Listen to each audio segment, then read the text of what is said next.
앞에서 논어가 무슨 글자로 시작했느냐를 살펴보았습니다. 그렇다면 처음을 하니까 마지막을 살펴봐야 되지 않겠습니까? 그러면 논어가 마지막 주제가 뭐로 시작되고 있을까를 살펴보도록 하겠습니다.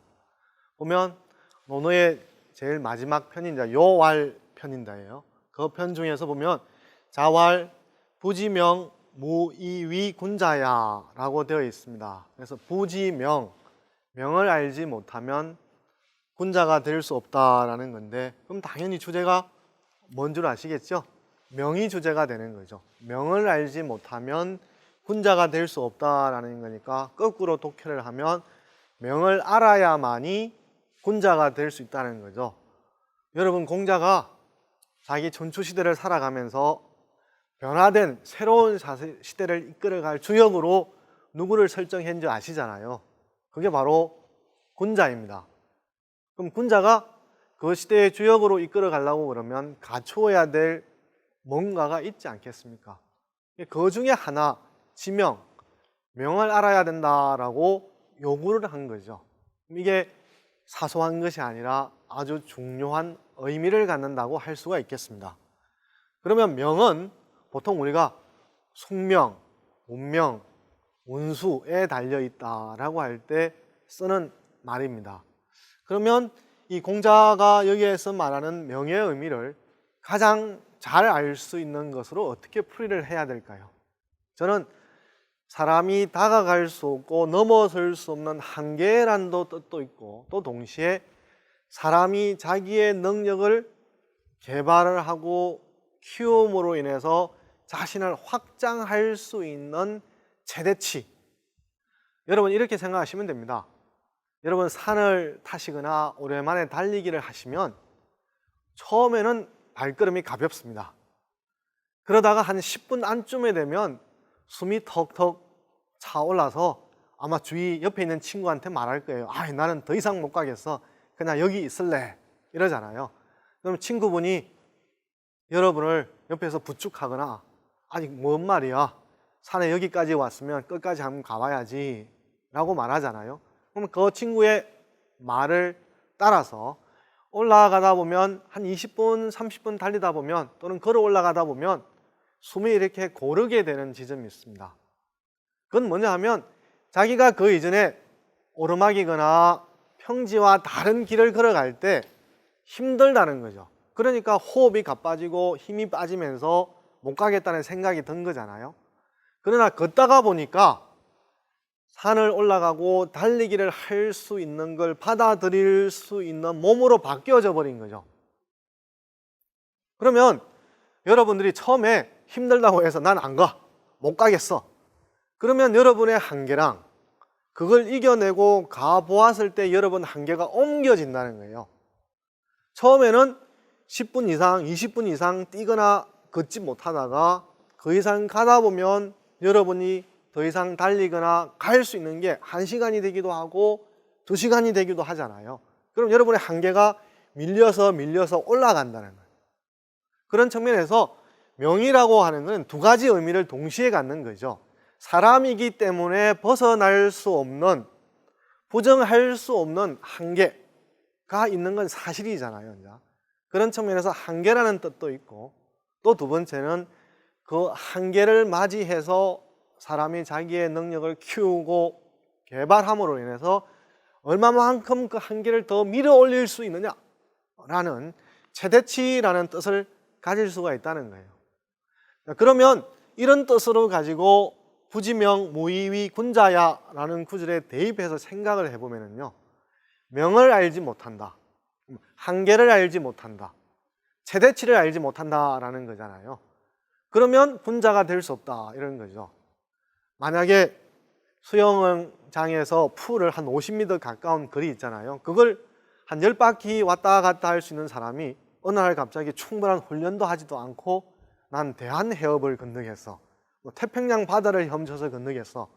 그러면 성공할 수도 있습니다만 엄청난 고통을 주는 거죠. 왜냐하면 자기 몸과 실력이 그걸 아직 받아들일 준비가 되어 있지 않은데 그걸 도전하려고 하다 보면 실패할 가능성이 많은 거죠. 그런 측면에서 자신의 한계라든지 최대치를 정확하게 모르고 일을 하게 되면 개인적으로나 자기가 몸을 담고 있는 단체로거나 또는 국가적으로 볼 때 다른 사람을 끊임없이 괴롭힌다는 거죠. 괴롭힌다는 것은 그 사람을 살기 힘들게 만드는 거잖아요. 자기와 자기 주위의 사람을 살기 힘들게 만드는 사람이 리더가 될 수 있습니까? 될 수가 없잖아요. 그래서 부지명 무위위 군자야라고 그러는 거예요.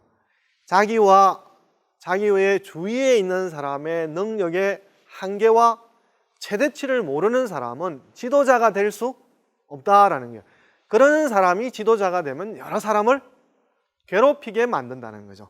그런 측면에서 마지막 장의 주제가 부지명이라는 건데, 여기서 흔히 이제 여러분들이 이 명을 여러 가지 뜻 중에서 숙명이라든지 운명 뜻으로만 받아들이면 그럼 결국은 공자는 운명에 순응하라는 거 아니야? 그럼 결국은 수동적으로 살아가는 게 아니냐라고 말씀을 하실 수가 있죠. 서두에 여러분들한테 달리기를 하거나 산을 올라가는 이야기를 하신 것처럼 사람에게는 한계가 정해져 있습니다만 그 한계를 어떻게 키워내느냐에 따라서 한계가 점점 밀려서 올라갈 수가 있습니다. 능력을 개발할 수가 있습니다. 그런 측면에서 사람은 배움, 논어 첫 장에 나와 있는 학이 시섭지 할 때 배움이지 않습니까? 배움을 통해서 내가 모르고 자신 없고 어리둥절하고 힘겨운 부분을 배움을 통해서 극복함으로 해서 나의 많은 부분을 확장할 수가 있는 거잖아요. 확장되는 것만큼 내가 변화가 일어나는 것이고 그 변화는 나로 하여금 성장하게 하고 성취를 하게 만듭니다. 그때 여러분들 이 성장과 성취의 단어의 뜻을 좀 더 주목해서 살펴볼 수가 있는데요. 성자는 마찬가지로 이루다 뜻인데요. 이루다 뜻인데도 불구하고 그 다음에 글자가 중요합니다. 장이라고 하는 것은 자라다, 늘어나다는 거잖아요. 이루면서 그 이전과 비교해서 내가 자라난다는 뜻이죠. 아이가 10살 때 키와 20살 때 키가 다르지 않습니까? 20살이 되면 어느 정도 성장의 단계에 이루어졌는데 그 다음에 그 이전과 비교해서 자라난 크기가 있는 거죠. 배움을 통해서 내가 모르던 것을 알게 되면 배움이 이루어진 거잖아요. 이루어진 것만이 아니라 내가 자라났다는 뜻이 되는 것이고요. 성취라고 하는 건 뭐냐면 취자는 앞으로 나아가다라는 뜻입니다. 이런 것, 즉 정적인 측면을 말하는 게 아니라 성장과 성취라고 하는 것은 동적인 장면을 말하는 거예요. 배움을 통해서 내가 일정한 성과를 거두었다, 어느 레벨에 올라섰다, 또는 나의 한계를 좀 더 극복해서 밀어 올렸다라고 하는 측면만이 아니라 어떤 동적인 측면을 포함하게 되는데 그게 장과 취라는 거예요. 장은 자라나다, 커지다는 뜻이고 취는 어떤 지점에서 더 앞으로 나아가다라는 뜻이죠. 이를 보면은 공자는 이 부지명에서 명이라고 하는 것들을 운명에 순응하거나 머무르는 것이 아니라 운명에 도전함으로 인해서 자기가 좀 더 자라나고 좀 더 커지고 좀 더 앞으로 나아가는 좀 더 적극적인 삶을 주장했다고 할 수가 있겠습니다. 이렇게 보면 성장과 성취는 과거의 나를 추월하여, 이 추월한다는 것은 자동차의 경주를 보면 자동차 달릴 때 보면 저속 차량이 있으면 그걸 앞으로 나가는, 앞서 나가는 거잖아요.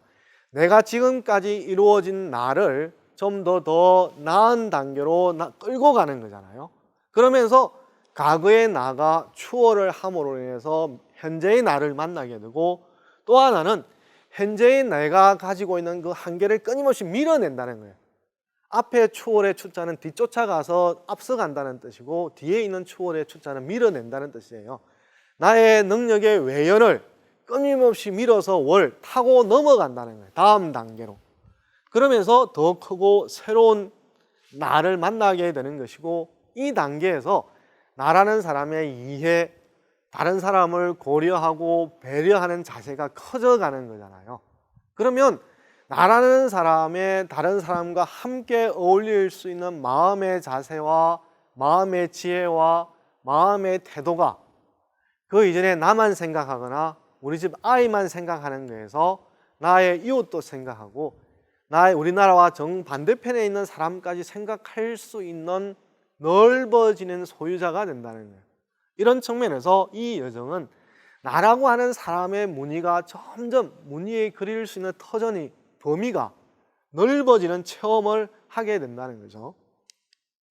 그러면 과연 제가 말씀드린 게 논어에서 정글을 찾을 수 있느냐 없느냐가 이제 중요하겠죠. 이 측면을 두 제자의 사례를 통해서 설명을 드리도록 하겠습니다. 첫 번째 제자는 이제 염구라는 제자인데요. 염구라는 제자가 하루는 공자를 찾아와서 똑똑합니다. 들어오라고 그러니까 염구가 선생님 할 말이 있어요 라고 말해요.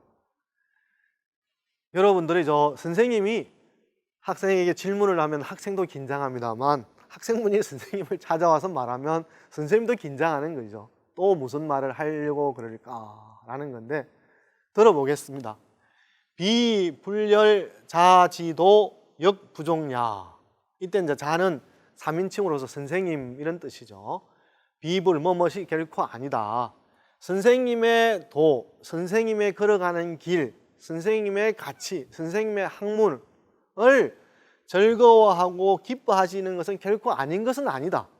이게 동의한다는 거예요. 그러면 여러분 무슨 생각하시죠? 그러면 공자의 길을 따라가면 된다고 생각하시잖아요. 근데 그 다음 말은 뭐예요? 역부족냐. 힘이 충분하지 않습니다. 이게 뭔 뜻이냐 그러면 요즘 말로 하면은 뭐 자퇴라고 그럴까요? 퇴학이라고 그럴까요?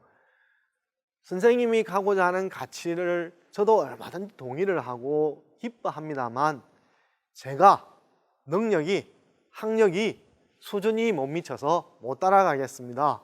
포기하겠습니다. 이런 뜻이에요. 그 말을 들으니까 공자도 평소에 염구를 관찰했다고 한다면 미리 예상한 반응일 수도 있겠습니다만 어떻게 보면 또 처음 들어서 전혀 뜻밖의 놀랄 만할 텐데요. 그래서 공자가 그 말을 다음에 염구의 말을 듣고서 하고 있습니다. 역부족자 중도이패 검여획. 힘이 부족한 사람, 힘이 충분하지 않는 사람은 가운데서 금방 쓰러지듯이 꼬꾸라지듯이 움직이지도 못한다는 거예요. 그런데 자네는 지금 보면 이 여자는 너 여자, 자네의 뜻입니다. 염구를 가리키는 거죠. 획은 껐다, 선을 껐다 이런 뜻이죠. 자네는 지금 선을 긋고 있다라는 거죠. 이때 선을 긋고 있다라고 하는 건 뭐냐면 자기의 능력이 100인데 한 80까지만 가야 되겠다라고 하는 거예요. 나는 여기까지밖에 안 가야지. 90까지 가려니까 숨이 턱턱 막혀서 힘들잖아요. 그죠? 나는 그래서 호흡이 가쁘지 않는 80 정도만 가고 81부터는 안 가야지 생각하는 거예요.